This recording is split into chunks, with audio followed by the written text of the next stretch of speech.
ऋग्वेद सबसे पुराना Indo European ग्रंथ है। इसकी विशेषता यह है कि यह काव्य शैली में लिखा गया ग्रंथ है।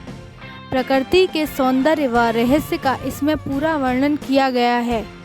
इसके अलावा इसमें मनुष्य द्वारा किए गए सभी साहसिक कार्यों का वर्णन भी है और इसमें 33 देवी देवताओं का वर्णन है।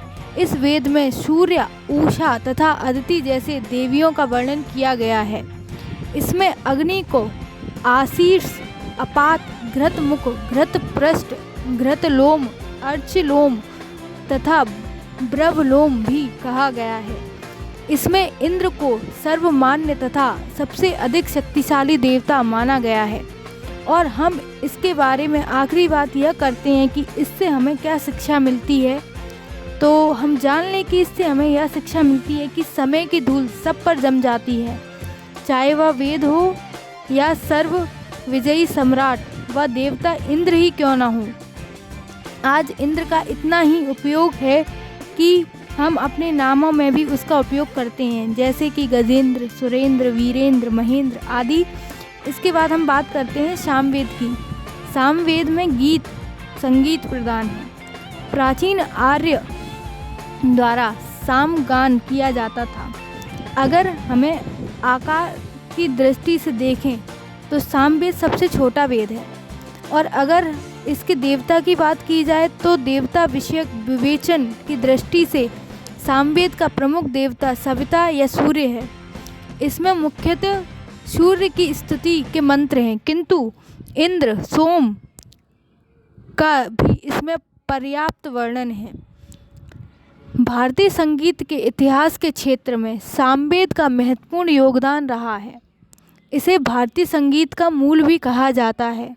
सामवेद के 1875 मंत्रों में से 69 को छोड़कर सभी मंत्र ऋग्वेद के हैं। सामवेद में अथर्ववेद और यजुर्वेद के केवल 17 मंत्र पाए जाते हैं और यह वह ग्रंथ है जिसके मंत्रों को गाया भी जा सकता है, इसीलिए इसे गीत संगीत का वेद कहा जाता है। इसके बाद हम बात करते हैं यजुर्वेद की। यजुर्वेद हिंदू धर्म का एक महत्वपूर्ण श्रुति धर्म ग्रंथ और 4 वेदों में से एक है। इस वेद में यज्ञों की असल प्रक्रिया के लिए गद्य और पद्य मंत्र हैं। यजुर्वेद के देवता सविता, यज्ञ, विष्णु, अग्नि, प्रजापति, इंद्र, वायु, विद्युत, धौ, धाव, बृहस्पति, मित्रावरुण, पितर, पृथ्वी है। यजुर्वेद के अगर पार्ट्स देखे जाएं, मतलब उनके प्रकार देखे जाएं, तो वो 2 प्रकार से मिलता है, एक शुक्ल यजुर्वेद और कृष्ण यजुर्वेद।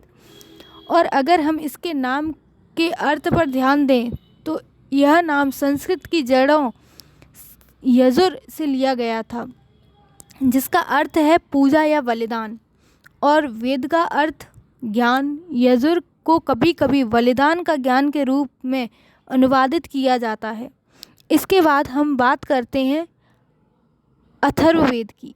भूगोल, खगोल, वनस्पति विद्या, असंख्य जड़ी बूटियाँ, आयुर्वेद, गंभीर से गंभीर रोगों का निदान और उनकी चिकित्सा, अर्थशास्त्र के मौलिक सिद्धांत, राजनीति तत्व, राष्ट्रीय भूमि और राष्ट्रभाषा की महिमा, चिकित्सा, कृमियों से उत्पादन होने वाले रोगों का विवेचन, मृत्यु को दूर करने के उपाय, मोक्ष, प्रजनन विज्ञान आदि के बारे में बताया गया है। इसमें कुल 20 मंडल, 731 सूक्त तथा 5839 मंत्र हैं और ये भी 2 भागों में मिलता है, पूर्व गोपथ और उत्तर गोपथ। और इस वेद में जादू का उल्लेख भी किया गया है। इसी के साथ मैं इस वीडियो को एंड करती हूँ। पसंद आए तो लाइक और सब्सक्राइब ज़रूर करें।